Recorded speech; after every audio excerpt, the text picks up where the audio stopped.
All right. Hello, everybody. Thanks for coming tonight. I see about 10 to 15 of us already here, so things must be up and running in the YouTube world. Welcome to, gosh, what is this? I think we did the AI Circle 2 weeks ago, so the second edition of the AI Circle for June.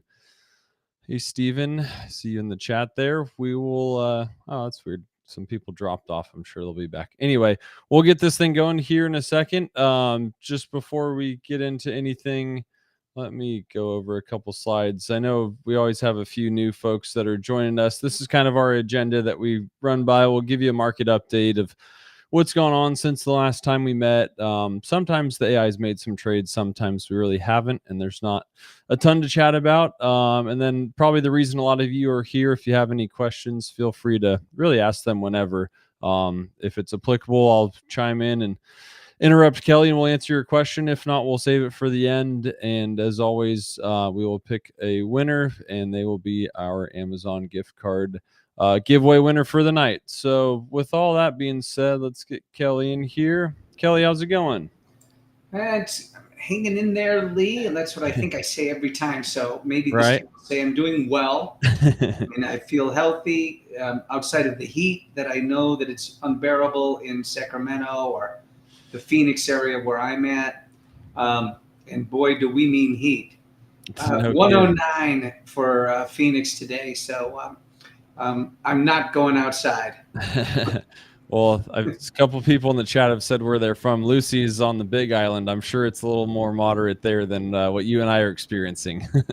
Lucy will get a breeze. Something I only got when I lived on St. Thomas. There you go. I guess it's morning time there, I believe, as well. So good morning to you, Lucy. That's right. another half hour.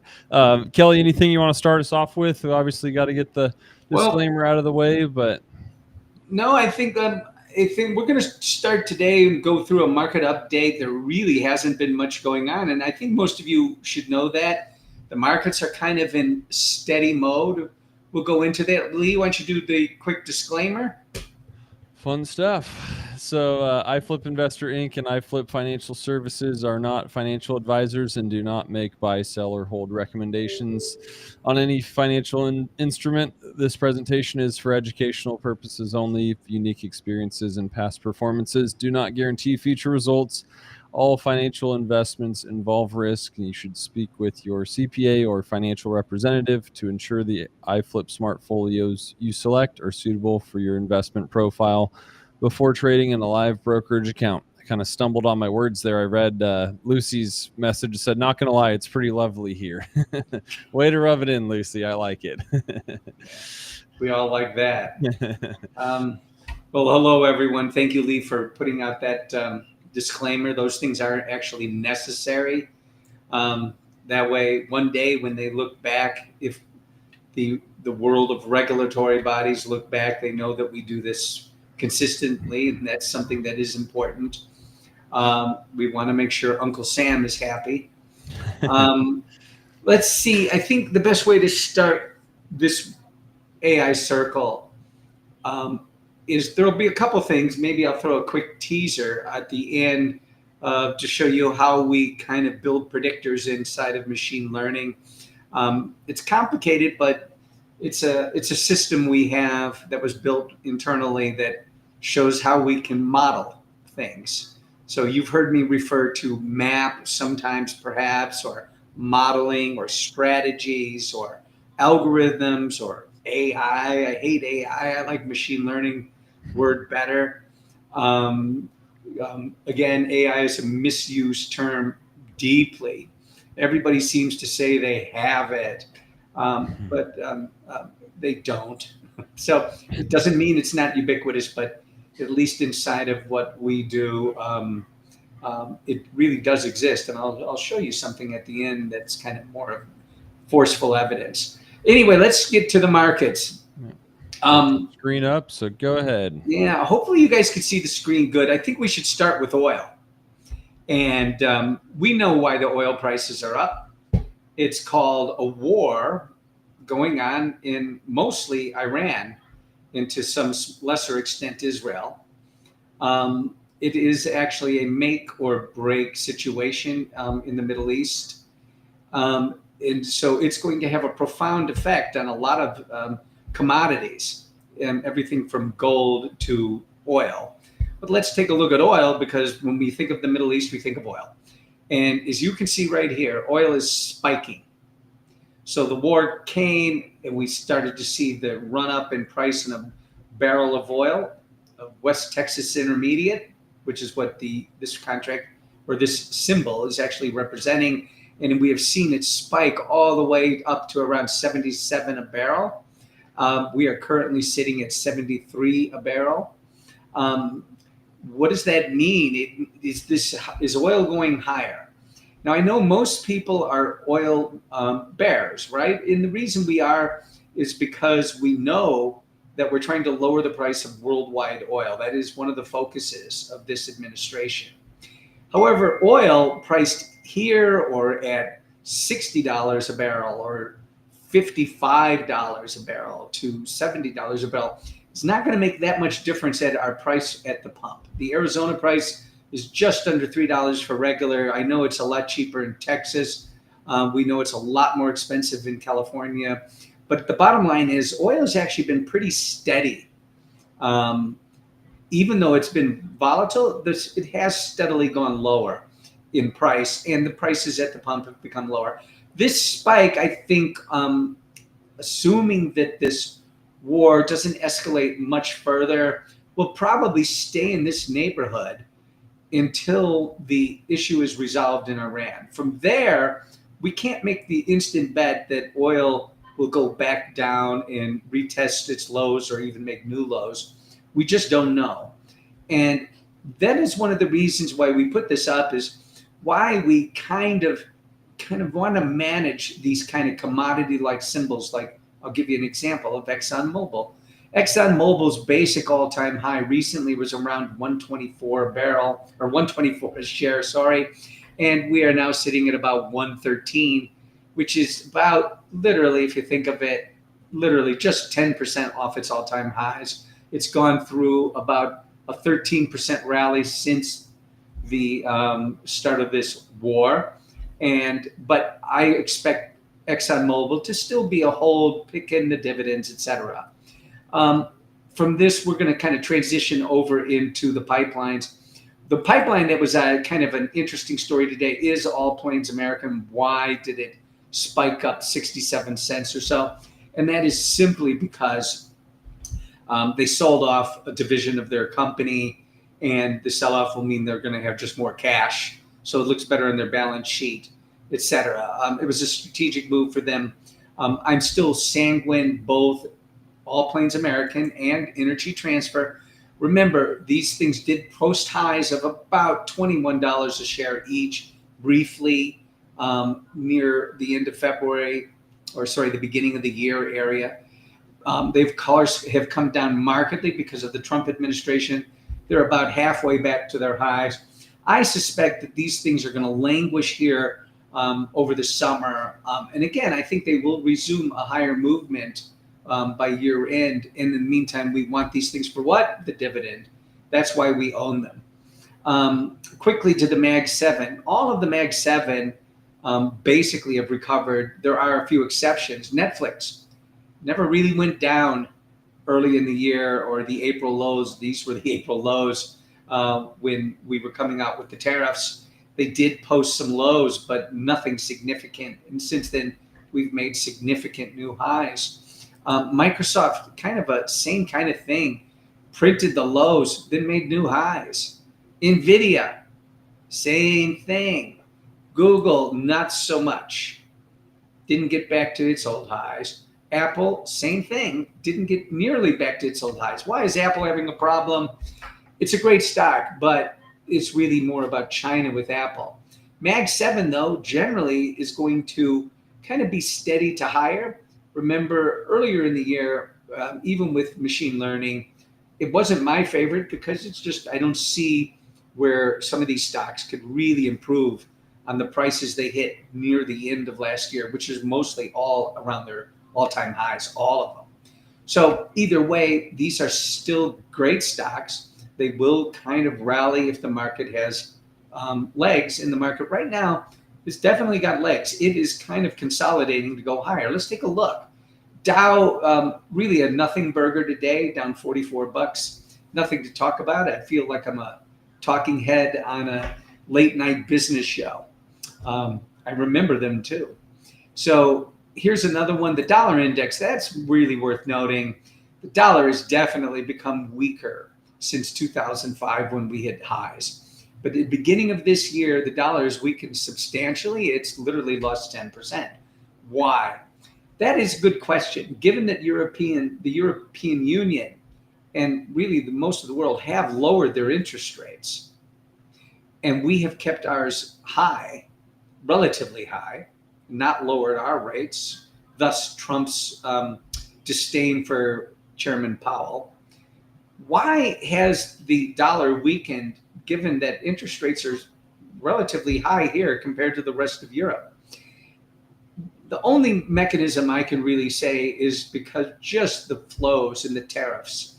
And if you look at it, it does correspond, a lot of it does correspond to the idea of tariffs that started in late February, to actual tariffs that occurred in March, and then of course really took hold in the beginning of April when the stock market hit its lows. The bottom line is somewhere in here, the dollar should find some kind of a bottom. But keep in mind, the euro has moved from from literally par all the way up to 114, 115. And we've seen, so that's a huge move. And if we just look at this dollar index, it's down 10%. If we were to look at the Japanese yen, we would see that it too has strengthened against the dollar. So there is something afoot there, nothing tradable on my mind, though. So I can't really speak to the dollar and where it could go in the short run. Look at this 10-year note. Everybody's watching the 10-year note. And they look at that as the most important trade. But I'm not seeing a trade. Is anybody look at this chart and see any kind of movement that looks tradable? It looks to me like the 10-year note is in a range. And it's a range of going nowhere between 4.3% and 4.6%. That's where it is. And it doesn't seem to be moving at all. So I don't think there's anything interesting in the 10-year note. We may see something if we ever see a cut in interest rates in this country, which, by the way, I do see coming sometime, hopefully over the summer. But I don't think it'll be what Trump wants. I think it'll be around 0.5% at the most, maybe only 0.25%. Let's go a little further in. Again, look at the markets in general. They're really just 1%, 1.5% off their highs on the S&P. If we were to look at the Russell, much more off the highs, but a good rally from the lows, but about 6% off their highs. I don't need to talk about the Dow because it doesn't matter. It's close to its highs. Bank stocks really recovered. Look at the movement from Goldman Sachs on the lows of April. These were the lows of the market, all the way back, literally a move from, call it 475 all the way up to 635 today. Going to probably challenge its all-time highs. Same thing with some of the other stocks we follow. If it's JP Morgan, they're kind of all looking good, right near their all-time highs. Even Bank of America, right very close to its all-time highs here. It's literally about 3% away. Some of the other stocks, CrowdStrike, we are kind of familiar with. It's I hope everybody knows, this is a company that represents protection for internet for many service companies like Microsoft and so many others. All-time highs. If we were to look at, let's look at some of the other ones that I follow. Let's take a look at this. This is one I've been following for quite some time, Digital Realty Trust. You've heard me talk about it before. This is just a company that helps build data centers. It had a real good drawdown from around 190 all the way down to 130 area, but now it's all the way back up at 176.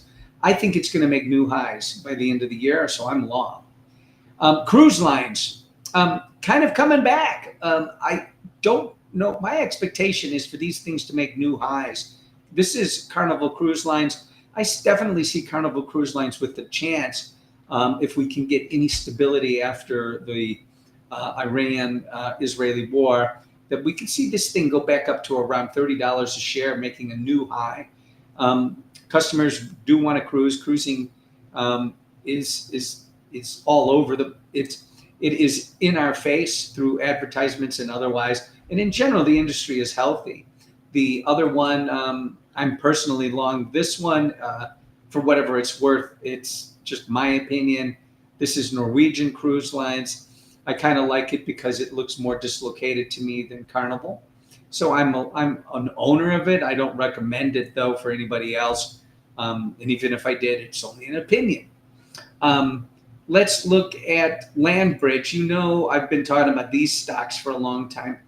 Keep in mind, these generally are thinly held, but these again also are data center plays, which I still want to be long this sector or this motif of understanding that water, electricity, land, and space, the space on the land, is all the things we're going to need to build the infrastructure for running machine learning in the future, and also for just managing all of our computer resources.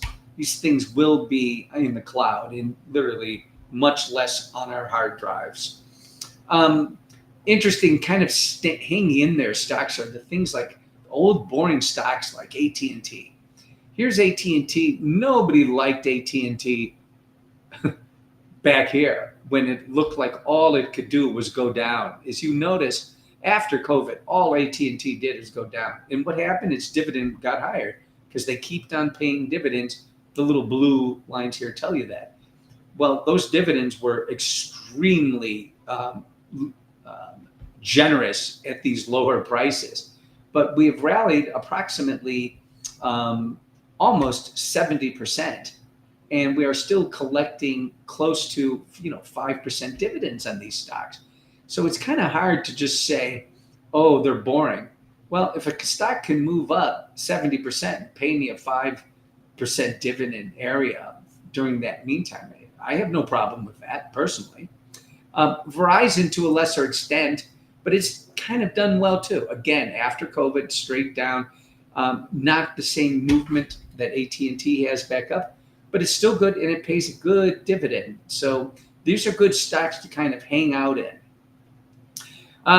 We should talk Bitcoin. I'll look at Bitcoin in terms of the proxy IBIT.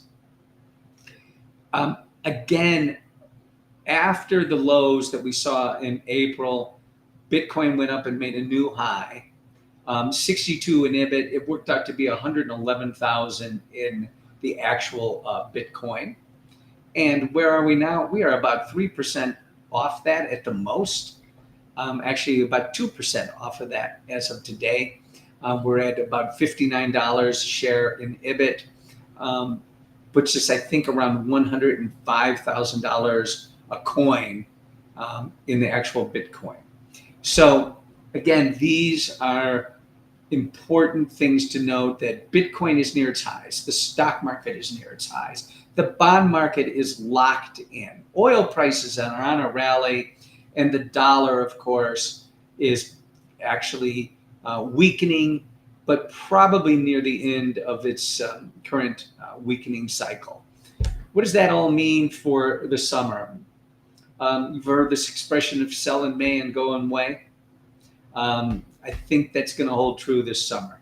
We do have a couple of outliers. The main one, of course, is the war in Iran. Based on what we've all seen, which, of course, what we see and what I think higher ups know are really two disparate things. But in this case, it really just appears to be an overwhelming chance to have a seminal change in the Middle East in terms of stability. And we have to look at the political situation to kind of understand the market's situation and where the market could go. when I can tell you that I remember when the Berlin Wall came down, we all thought that pretty much right after that, that would be a boon to the stock market. It really wasn't if you look back towards 1988.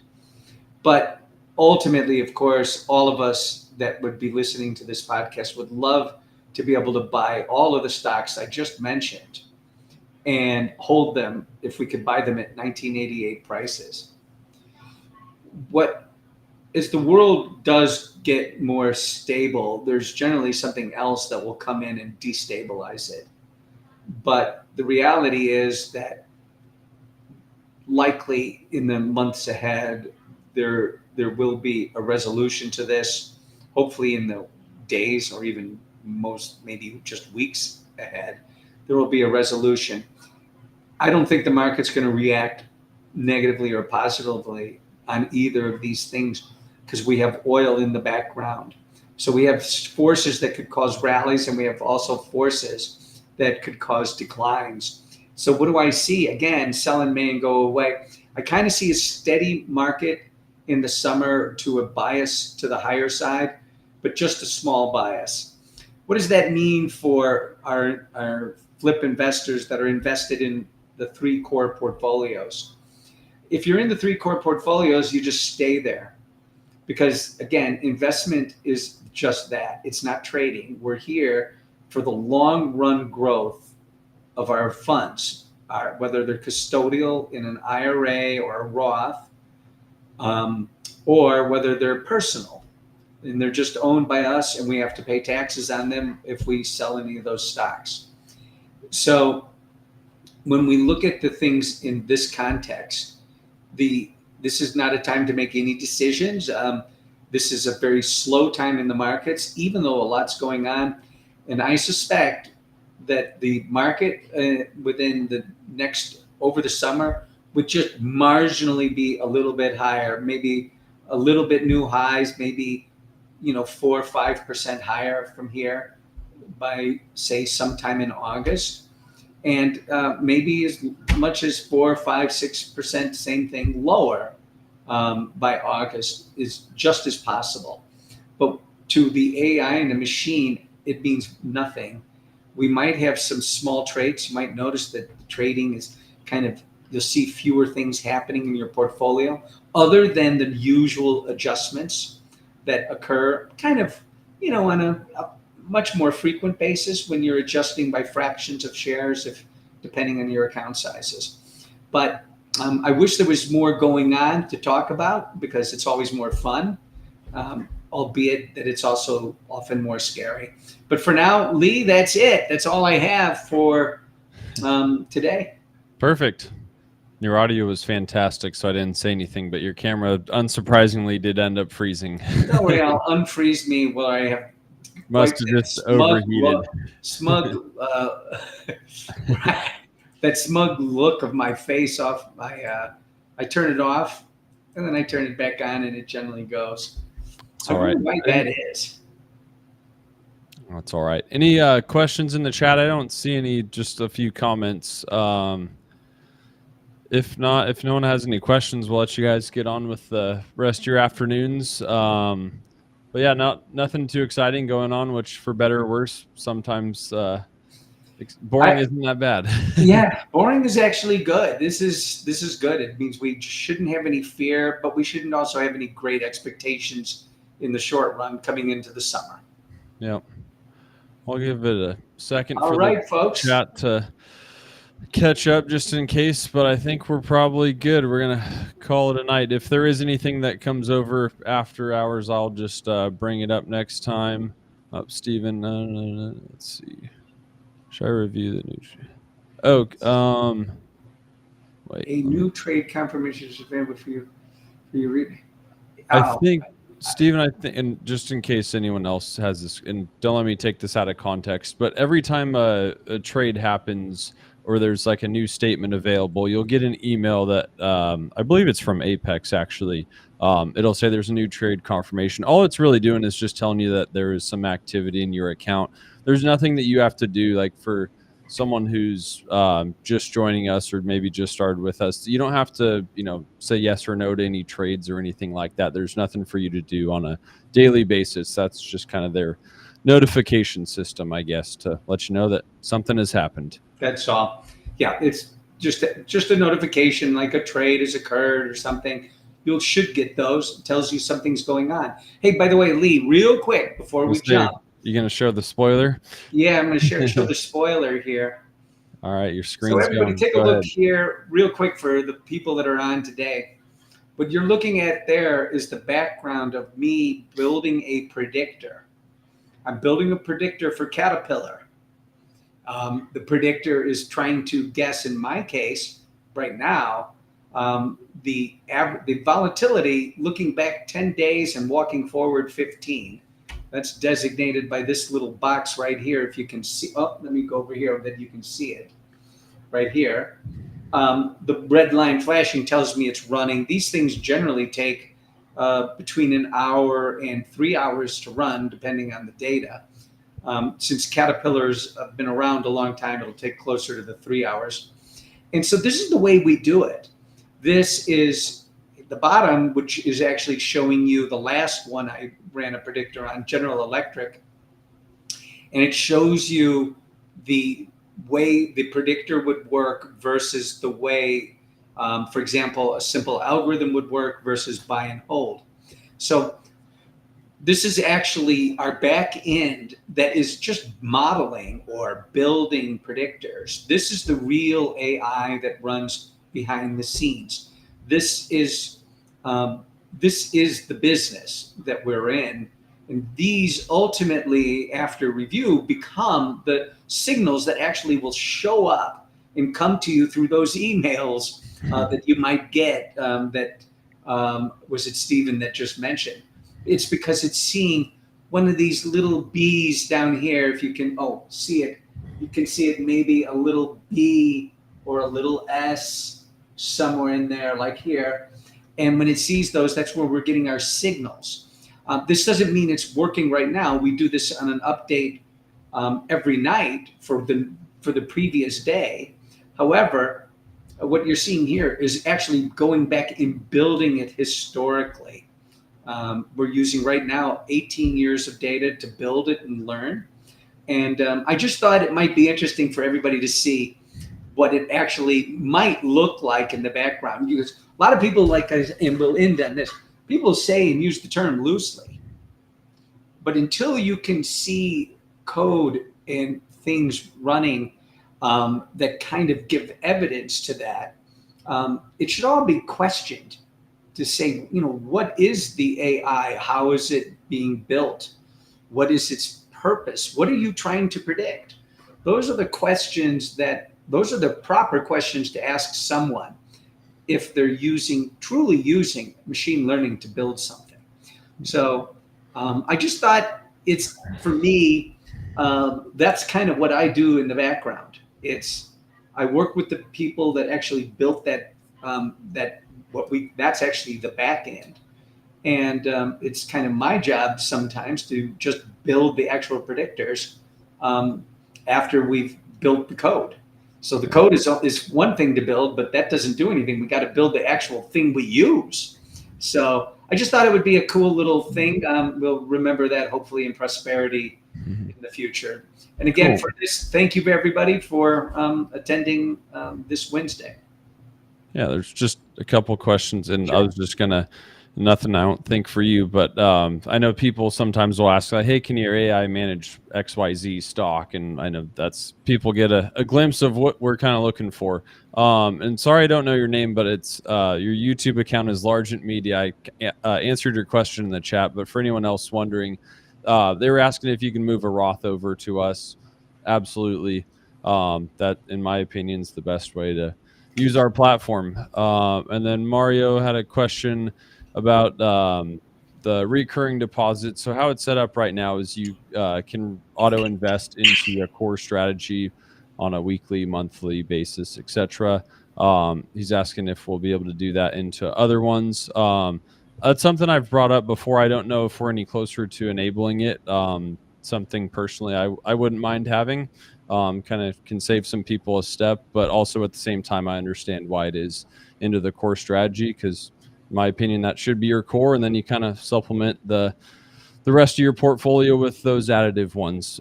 But just my opinion, and other people might do it differently. So Mario, I guess TBD.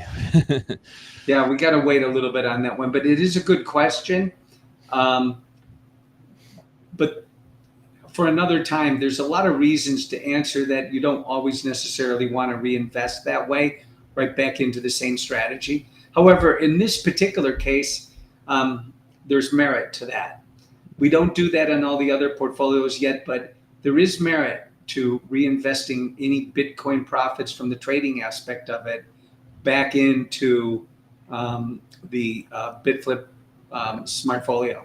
What he's saying, Kelly, is when he sets up the funding, say a $500 ACH each week going into the core strategy, he would like that to be able to go into BitFlip instead, not necessarily a reinvest of the. I misread the question. Because right now, if they want to put it into BitFlip, they'll deposit the money as cash and then move it into there. So it just save a step. Yes. But it's something I've brought up as well. And like I said, TBD, hopefully. I'm going to write that one down too. There Thank you. You got it. Well, everyone, I think that's the end of everything. Yep, we can do it manually. Sorry, I just lost my voice. I think that's all the questions. If any others spill in, we'll cover them at the start next time. Speaking of the next day, I circle, it's going to be July 2nd. And then we'll have another 2 weeks after that. We might even have 3 in July, depending on travel schedule. But nonetheless, we'll see you back here in a couple weeks, same time as normal. And a few days later, we can all celebrate 4th of July, which I believe is on a Friday. Okay. Oh, goody. Thanks, everyone. Take care, guys. Have a great night. Take care, everybody. Stephen, Largent.